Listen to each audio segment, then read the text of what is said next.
I'm Hemant Mehta. And I'm Jessica Limke. And you're listening to the podcast for FriendlyAtheist.com. You can now listen to all of our episodes and see show notes at FriendlyAtheistPodcast.com. By the way, we now have a merchandise shop on the website. So if you want your podcast swag, and you know you do, go to our website and click on the store tab.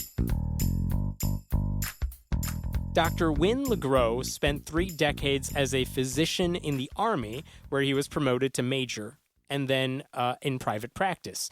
For most of his career, he practiced internal medicine. In 2010, after he retired, he decided to run for Congress from Virginia's 4th District, which was represented then and now by Republican Randy Forbes. Forbes is so conservative, he founded the Congressional Prayer Caucus. LeGrow, on the other hand, ran as an open atheist. He lost the race, but he writes about that experience in his new book, Last Leper in the Colony. So, Dr. LeGrow, Wynne, what should I call you? Wynne would be fine. Wynne, let me just make one correction. Yes, please. I was in the Army for 2 years, and then I practiced in private practice for 29 years. Got it. Okay. Doing internal medicine and nephrology, kidney disease. Fix that. Yep, blew it already. Sorry. No problem. So where's this title of the book coming from, Last Leper in the Colony? Well, I got to thinking about who we elect to office. And for decades and centuries, we elected white men. And then we now have an African-American president. That's amazing in my lifetime. We now have a woman who may well get elected president. We have gay people elected. Barney Frank was not openly gay the first time he was elected, but after he came out, he was elected many more times, and now other gay people are elected. We have Muslims in 2 of them, I think, in Congress. Yes. But I thought atheists were the last leper in the colony. Why can't we get elected? There's supposed to be freedom of religion in this country. So that's where it came from. Why do you think atheists can't get elected? Because right now there are 0 in Congress. Because we're smug. We are smug. Yeah, well, it's sort of, people are afraid of atheists. Yeah.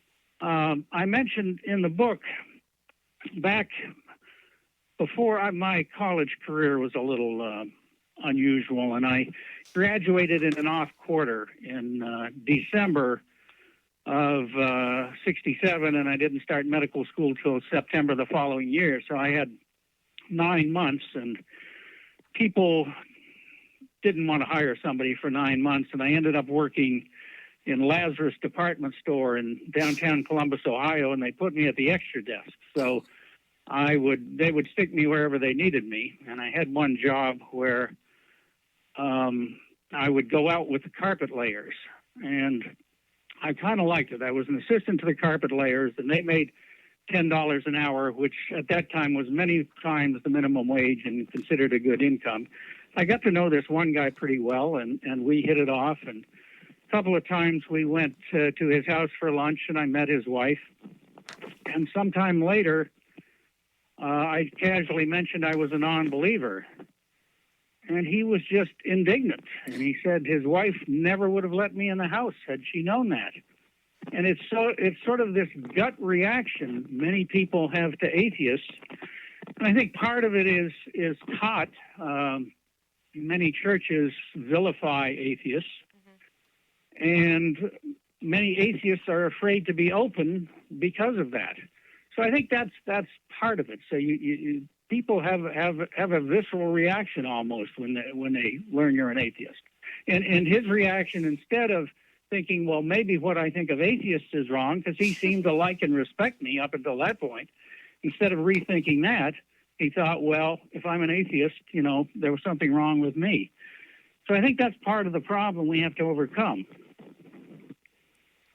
So I'm curious to hear what your experiences were like in the 60s and 70s, because not obviously, but today, like when I'm at work, I'm out, quote unquote, as an atheist, and most of my coworkers agree with me and are atheists, or at least non-religious, or like don't bat an eye at it. Yeah, they don't care. What was it like being in the 60s and 70s, or even now? Because your generation still is more religious than, say, I'm 30, so my generation. What's that Right. like to be among your peers and they don't necessarily agree with you? Well, I mean, some people just sort of didn't understand it. Most of my friends were believers, and when they got to know me, they just accepted me for what I was. And occasionally we would get into a conversation. I had one very good friend who was a very bright guy in medical school and a strong believer. And when I tried to pin him down on things that didn't make sense to me, he got very uncomfortable. And so I thought, well, there wasn't any point in pushing this, and our friendship continued. But he couldn't understand where I was coming from, and he really didn't want to hear me expound on it because I think it made him uncomfortable. And when I applied for medical school, I had an interview, and all these doctors are sitting around, and they knew somehow that my father was a minister. And they said, well, why didn't you become a minister? Oh, this should be good. And, I'm trying to think fast and say, I just didn't want to, I didn't think this was the appropriate place to blurt out, well, I'm an atheist. And I had read a book called The Comfortable Pew. I don't know if you've ever heard of it. It was written by Pierre Burton, who was a Canadian journalist, and he was a television personality, and he was an atheist. And the Church of Canada had asked him to write a synopsis of the church as an outsider, knowing he was an atheist. And I think they got more than they bargained for, because he sort of said, what you think you're preaching, you're not. You're mainly interested in maintaining the status quo. And then he expanded that into a book. And my father mentioned this book a number of times in sermons, and I asked him, if he had it so I could look at it, and he lent it to me, and I read it in one day, and I'm generally not a fast reader. So the ideas were out there, but I think my father at that point may have picked up, although we never had a direct discussion about it, I think he may have picked up that I was like Pierre Burton and was questioning a lot. Interesting. So getting back to your sort of political career, what triggered the decision to run for office? Yeah, I mean, you just retired. Yeah. Who gets the idea? All right, I've been working for decades. Now. I'm going to retire. Now let me make things exciting. Like, who does that? What prompts you to do that? Well, I mean, most people my age say they were inspired to go into politics by John F. Kennedy. I mean, President Kennedy died when I was 18 years old and a freshman in college. And, Bill Clinton's a year younger than I am, so he was inspired by John F. Kennedy. I was inspired by George W. Bush. That's not what I was expecting. And Bush is things also no a year one has younger than ever I am. said for And 100, I thought, Alex. if that guy's going to be president, I can damn well be a congressman. Oh my God, that took me so off guard. Someone people are thinking if Ben Carson's a brilliant neurosurgeon, I can go to medical school. Yeah, right. Yeah. Right. But I listened to George Bush, and he just didn't have a clue about so many things. And I thought, and somebody once said if his father, George H.W., had owned a hardware store in Toledo, that's what George W. would have done. But his father was president, so he became president, and he was totally unqualified, and proved it, unfortunately, once he was in office. So that's sort of what triggered it, and I don't know exactly when the idea got into my head. And what And of course, Randy Forbes, as you mentioned, has been our congressman here since 2001. And he's the founder and chairman of the Congressional Prayer Caucus. He's very sanctimonious.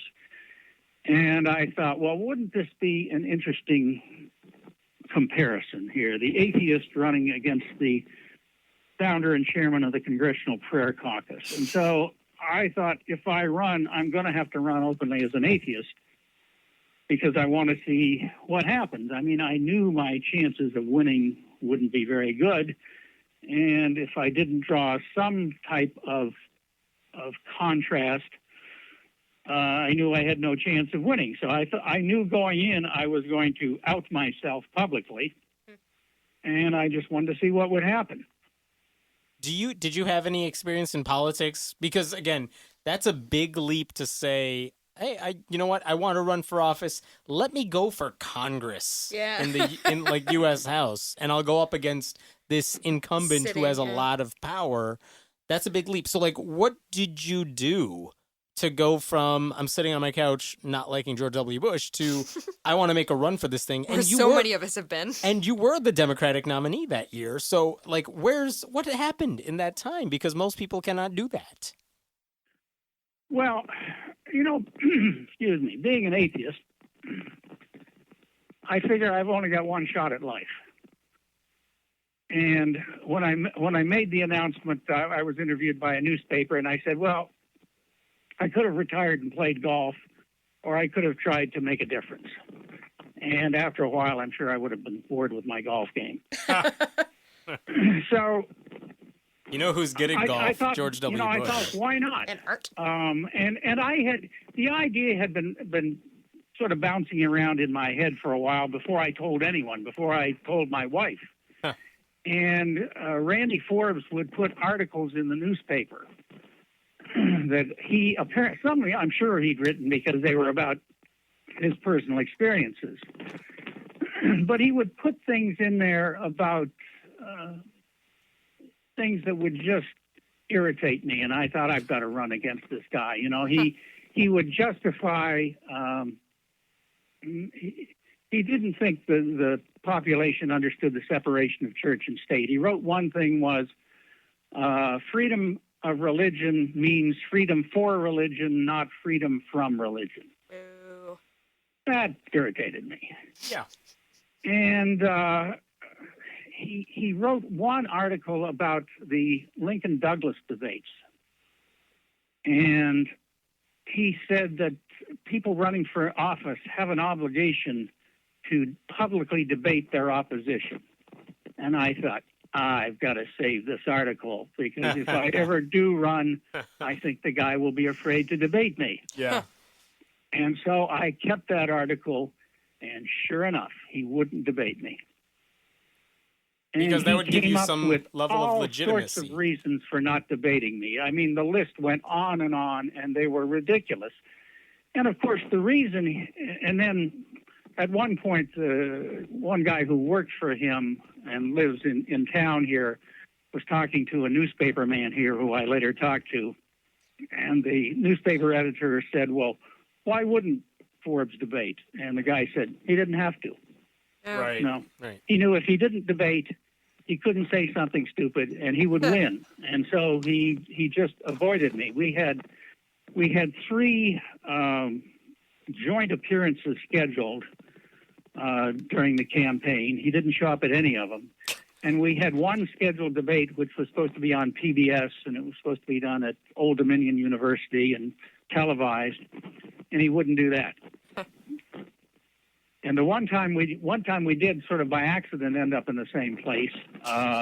They invited all the office holders up on stage, and I sort of followed up, and some young man that looked like a football player and said, "You're not an office holder. You're just running for office. Get off the stage." So they didn't even want to be seen with me. Yeah. How did you even win the Democratic nomination, though? Because we've seen a lot of atheists run for office, and they can't even get past that stage. Did you have opposition in the Democratic primary? No.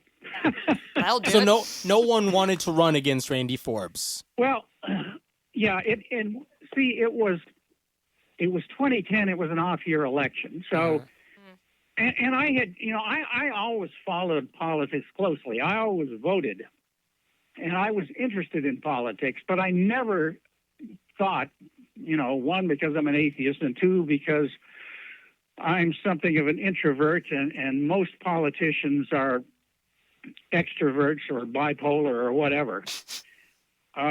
So I just got so annoyed, I felt I had to do it. So I took the jump, and I ran twice. I ran in 2008, and that was a presidential year. That's when President Obama was running the first time. And another woman, an African-American woman, was running. And I was still practicing medicine at the time. So I really had trouble getting out and meeting people. And then they had a convention that year, and I got sort of soundly beaten in the convention. And then 2 years later in the off year, and twice before that in the off year elections, no one had run against Forbes. So I thought, well, I'll try again. And nobody else ran that year. So I paid my money to enter, and I had to collect 1,000 signatures. And I paid people to help me and sort of show me the ropes. And then there was a certain deadline, and when that deadline was reached, they scheduled a primary that year, but when they reached that deadline and I was the only one who had filed, then I was automatically the candidate, and I didn't come out as an atheist until after that. Smart. So they already had me whether they liked it or not once I came out as an atheist. Did you get bad reaction from the press or from other people just regarding your atheism? Pardon me? Did you get a bad reaction from the press or anybody else just regarding your atheism, not your policies or anything like that? Did people attack you for your lack of religious beliefs? Yes. Was it bad? Was it ugly? In letters to the editor. And, well, the first time I ran, I was told that I needed to get the go-ahead and get the support of Lionel Spruill. Lionel Spruill is a Virginia House of Delegates member from Chesapeake, and Chesapeake is in our district here. And so I had met him. He's African-American, and before I came out publicly, somehow he got the word that I was an atheist. And so we had discussed it, and he said, well, he normally took people around to the black churches.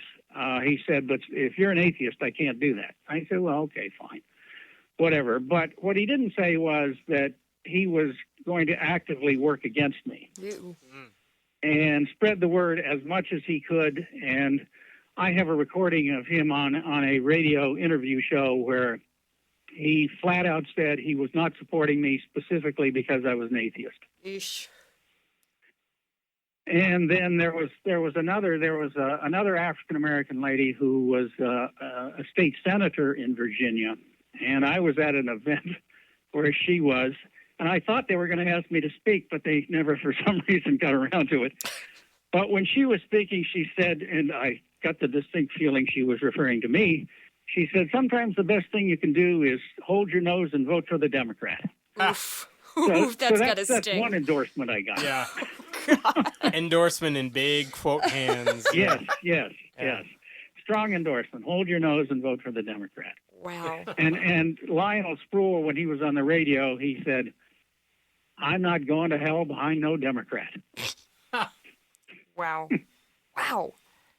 So one of the strategies that I've been seeing over the past couple of years is there are atheists who are running for office and they know it's a long shot. So they are coming out and saying they're atheists because that's the way you kind of make that less stigmatized. You just come out and do it. The ones who actually have a shot at it, and we're talking about Pete Stark a few years ago, who came out only well after he was in the U.S. Congress. Right. We're talking about a candidate now, Jamie Raskin, who's in the running. He hasn't won his primary yet for Maryland. he doesn't really talk about religion in the same way anyone else does, but he does have the support of a lot of non-theists. But I think it's a strategic move on his part where, you know what, he has a legit chance of winning the seat. Let's try to push atheism to the back burner if possible and focus on the issues. And I wonder, like, if you thought you could have beaten Forbes, and I don't know if you ever had that inkling like I could beat this guy, but if you thought you had a legitimate chance, would you still have come out as an atheist, even if you think it may have cost you votes from a lot of influential people as a result of those people speaking out against you? Well, I was determined to come out no matter what. I mean, and when I went out and spoke to various groups, I didn't bring it up, but I wanted to get the word out. And I mean, I'm 70 years old. I'm not too computer literate. So I had younger people working for me, and some of them were, one guy who was my campaign manager until I let him go was and he was a non-believer, but he thought it wasn't a good idea, and he kept dragging his feet, and I kept telling him, I want to get the word out. And finally, I let him go, and the next guy in line put it on Daily Kos. I wrote an essay explaining my views and put it on Daily Kos. And so that's how I got the word out. And that's a pretty influential liberal site, so it's going to get read by a lot of people. Well, you would think. You would hope.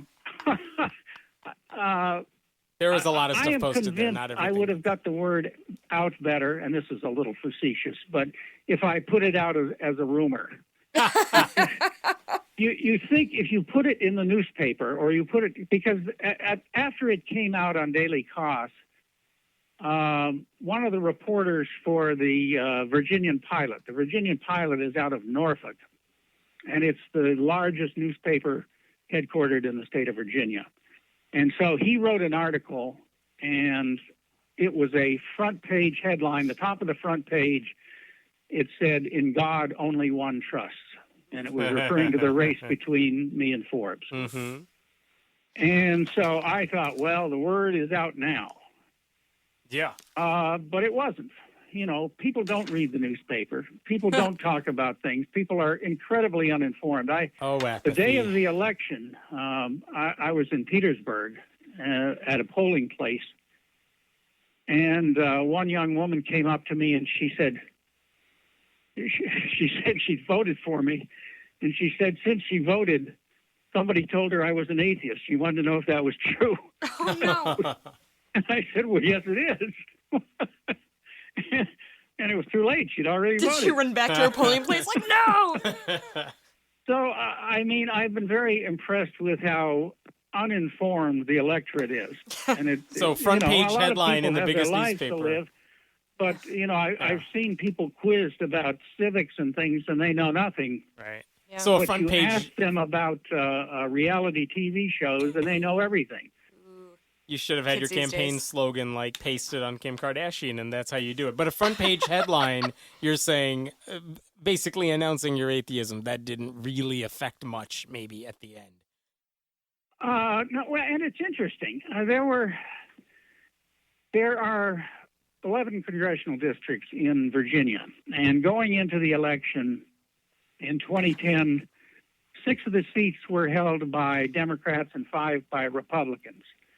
And 2010 was a disaster for Democrats across the board. And that was the Tea Party wave. Oof. Oh, yeah. It was, and of the 6 Democratic incumbents, 3 of the 6 lost. And of the 5 Republican incumbents, one of them didn't have a Democrat run against. The other 4 had Democratic challengers. And I got 37.5% of the vote. I got 74,000 votes. And that was a higher percentage than any of the other challengers. Yeah, that's not too shabby. Yeah. So either it didn't make any difference or people didn't know the difference. You'll take it. And it, you know, and a high percentage of the Democrats in this district are African American. And so whenever I would go to areas that were predominantly white, I knew I was in a Republican area. And it's unfortunate when you can tell people's voting habits by the color of their skin, but to some degree that was true. I mean, there were no more than a handful of African Americans, when I met them, said, I'm a Republican. And I think most of those were pulling my leg just to see what my reaction was. Because they sort of said it with a grin on their face. And, the African-American community is very strong religiously and very strong Democrats. And so it was interesting to try and get that across. And, of course, some, like Lionel Spool, said, well, I'm not going to support you. That's flat out. Sure. So we're in an election year right now. What do you see going on in terms of religion in this year? There's been a lot of talk about Bernie Sanders, who's Jewish, but possibly secular Jew, ? What are you thinking about that? Well, he's downplaying it, but, I saw on one occasion they flat out asked him, do you believe in God? And he said, yes. And they said, well, what is your view of God? And he said, God means we help each other. So it's a pretty loose definition. To me, that's not a strong belief in the supernatural. I mean, I think he's atheist or agnostic or whatever, but he thinks he has a chance of winning, and I hope he does. And so that's the way he's going to present it. Do you believe in God? Yes, but God is my God is not what your God is. Right. What advice would you give if you were running this year? Would you do anything differently than you did in 2010? Well, the other thing that was in the back of my mind, I didn't advertise. I practiced medicine here for 29 years, and I didn't advertise that I was an atheist. I didn't go to church, and people I knew well knew I was an atheist, but most patients didn't know I was an atheist. Mm-hmm. So, and most patients don't ask. Right. And so there were enough people that knew, however, because sometimes I would be seeing a patient for years and then all of a sudden they wouldn't come again for no obvious reason. And I thought, well, somebody got to them. Somebody told them I was an atheist, which they didn't know, and so they didn't come back.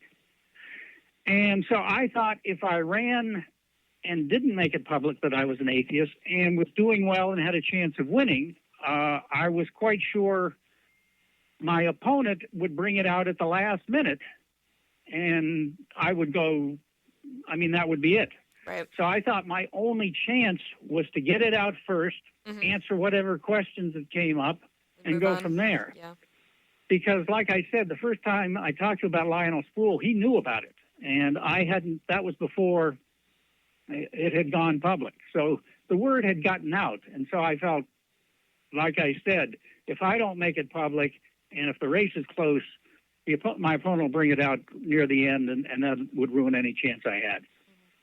What advice? There are some atheists running for at least statewide spots this year, and at least one, maybe, who is running for U.S. Congress. What advice would you give them about religion? Would you say if it's a close race and you can help it, then hide your atheism? Or would you say, you know what, I don't care if it costs you the race, you should come out and say you're an atheist because that's the only way we're going to change things? Well, my advice would be to talk about the issues, but not keep it a secret. Because for the same reason that I thought I had to come out, somebody probably knows that they're an atheist. And if somebody knows, it's going to get back to their opponent, and they'll bring it out at the end. I think you're much better off saying, okay, I am. That's not why I'm running. I'm running because of these certain issues. That's what I'm talking about. Otherwise, you look like you're hiding something. Sure. Okay, so Wynne, thank you so much for joining us today. Your book is called Last Leper in the Colony, and I assume that's available where books are sold? Are they sold? We'll have a link to it. It's available on Amazon and also available on Kindle. Awesome. We will make sure there's links in the show notes. Thanks, Wynne. Thank you very much. Thanks for listening to the podcast for FriendlyAtheist.com. This episode was taped at Cinnamon Sound Studios in Aurora, Illinois, and the music was written and performed by Brad Chagdis. If you like what you're hearing, please consider making a contribution at patreon.com/Hemant, that's He-Man-T. We appreciate your support. I'm Hemant Mehta. And I'm Jessica Blumke. We hope you'll join us next time.